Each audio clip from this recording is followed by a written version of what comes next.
Rangpur police station વિસ્તારના ધમોડી ગામે ચોહજીવાડા કાચા રોડ પરથી રેતીની આડમાં ટાટા એસ ટ્રકમાંથી કિંમત ₹11,70,780નો ભારતીય બનાવટના વિદેશી દારૂ ઝડપી પાડતી Chhotaudepur local crime branch police, Chhotaudepur LCB police સ્ટાફના માણસો છોટાઉદેપુર જિલ્લાની પ્રોહિબિશન પેટ્રોલિંગમાં હતા। તે દરમિયાન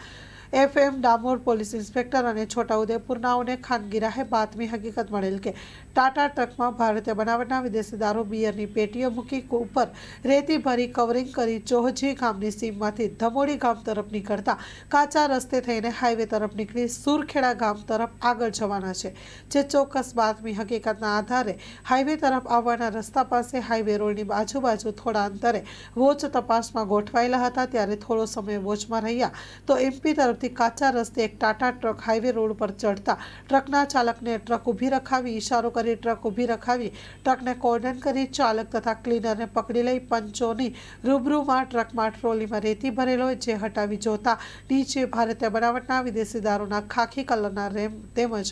મરૂન કલરના પૂંઠાની પેટીઓ ભરેલ મળી આવેલ છે। જેની સદર પકડાયેલ બંને ઈસમોને દારૂ ભરેલ ટ્રક સહિત રંગપુર પોલીસ સ્ટેશન ખાતે લાવી સદરી ટ્રકના નંબર રજીસ્ટર કરી રેતી હટાવી નીચે ભરેલ ભારતીય બનાવટના વિદેશી દારૂની પૂંઠાની પેટીઓ નીચે ઉતારી ગણી અને નંગ 224 કુલ નંગ 8,756ની કુલ કિંમત ₹11,70,780નો પ્રોહિબિશન મુદ્દામાલ કબજે કરી ધોરણસરની કાર્યવાહી હાથ ધરી છે। Story report by Imran Sindhi, Chhota Udepur.